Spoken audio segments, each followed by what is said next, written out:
Hello guys, আমি Dipan. Welcome back to my channel Deep exclusive. তো এখন আমি এই ভিডিওর মধ্যে বেসিক্যালি তিনটে দারুণ এক্সক্লুসিভ আপডেট নিয়ে কিন্তু কথা বলবো।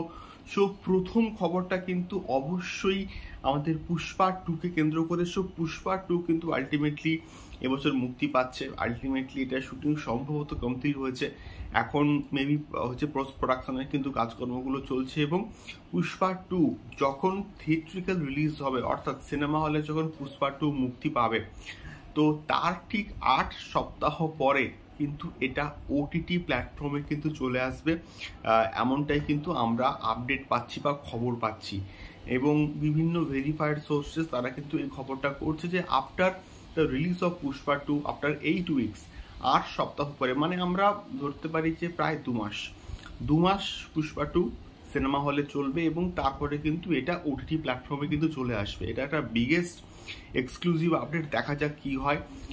তোমরা পুষ্পা 2কে নিয়ে কতটা এক্সাইটেড অবশ্যই কিন্তু আমাদেরকে কমেন্ট বক্সে কমেন্ট করে শেয়ার করতে পারো। সেকেন্ডলি আমি যদি আসি এসআরকে দ্য কিংকে নিয়ে, সো এসআরকে কিংকে নিয়ে মারাত্মক লেভেলে কিন্তু হাইপ রয়েছে এবং 2025-এ এটার আসার কোনো রকম সম্ভাবনা নেই। আসলে 2026-এর ঈদে কিন্তু এটা আসতে পারে, এমনটা আমরা কিন্তু খবর পাচ্ছি। 2025 সালে কিন্তু এসআরকে সম্ভবত কোনো ছবি মুক্তি পাবে না, ক্যামিও করলে দু একটা ক্যামিও আসতে পারে, এবার দেখা যাক এটা কি হয়।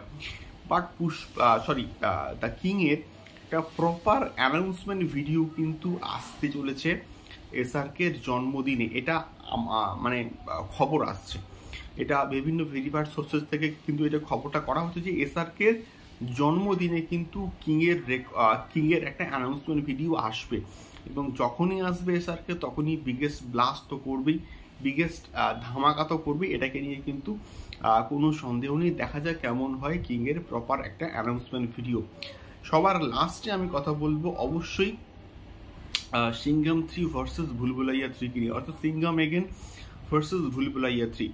তো দুটো সিনেমা কিন্তু দিওয়ালিতে ক্লাস করছে এবং দিওয়ালি একটা বিগেস্ট ফেস্টিভ্যাল, এবং সেইখানে দুটো সিনেমা যখন ক্লাস করছে, শো পাওয়ার ক্ষেত্রেও কিন্তু দুটো সিনেমার মধ্যে একটা বিরাট মারামারি হবে। তো বিষয়টা হচ্ছে সিংঘম 3কে কিন্তু প্যান ইন্ডিয়াতে ন্যাশনাল চেনে ডিস্ট্রিবিউট করবে পিভিআর আইনক্স, এবং প্রায় 60% শো কিন্তু অকুপেন্সি করবে। এবারে সেখান থেকে ভুলভুলাইয়া 3কে আমার পিছনে ফেললে হবে না, টি সিরিজ আছে বিগেস্ট মানে ডিস্ট্রিবিউশন, তারাও কিন্তু চেষ্টা করবে। এবারে দেখা যাক শো পাওয়ার ক্ষেত্রে কোন ছবিটা সব থেকে বেশি এগিয়ে থাকে ন্যাশনালি। পিভিআর আইনক্স, সিনেপলিস, এই সমস্ত জায়গাতে ম্যাক্সিমাম মানে কালেকশনস কিন্তু আসে, তার কারণটা হচ্ছে ওখানকার টিকিট প্রাইস হাই, হিউজ।